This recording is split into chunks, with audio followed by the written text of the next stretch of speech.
ईद ए मिलाद उत्सव शांततेत आणि सुरक्षित वातावरणात पार पडावा यासाठी सोलापूर शहर पोलिसांनी भक्कम सुरक्षा व्यवस्था उभारली आहे। शहरातील कायदा आणि सुव्यवस्था अबाधित राखण्यासाठी तब्बल 1180 पोलीस अधिकारी कर्मचाऱ्यांचा तगडा बंदोबस्त तैनात करण्यात आला आहे।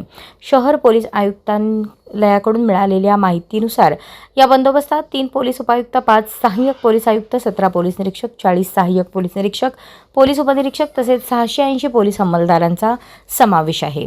पोलीस आयुक्त एम राजकुमार यांनी दिलेल्या माहितीनुसार ईद ए मिलाद मिरवणुका आणि धार्मिक कार्यक्रमांच्या पार्श्वभूमीवर शहरातील प्रमुख मार्ग, चौक तसेच संवेदनशील भागांवर विशेष लक्ष ठेवण्यात येणार आहे। गर्दीच्या ठिकाणी पोलिसांची अतिरिक्त कुमक तैनात करण्यात येणार असून वाहतूक व्यवस्थेचेही नियोजन करण्यात आले आहे। पोलिसांनी संवेदनशील भागांची पाहणी करून आवश्यक त्या उपाययोजना केल्या असून सीसीटीव्ही यंत्रणेद्वारेही परिस्थितीवर लक्ष ठेवले जाणार आहे। नागरिकांनी अफवांवर विश्वास न ठेवता कोणतीही संशयास्पद बाब आढळल्यास तात्काळ पोलिसांशी संपर्क साधावा असे आवाहन प्रशासनाकडून करण्यात आले आहे।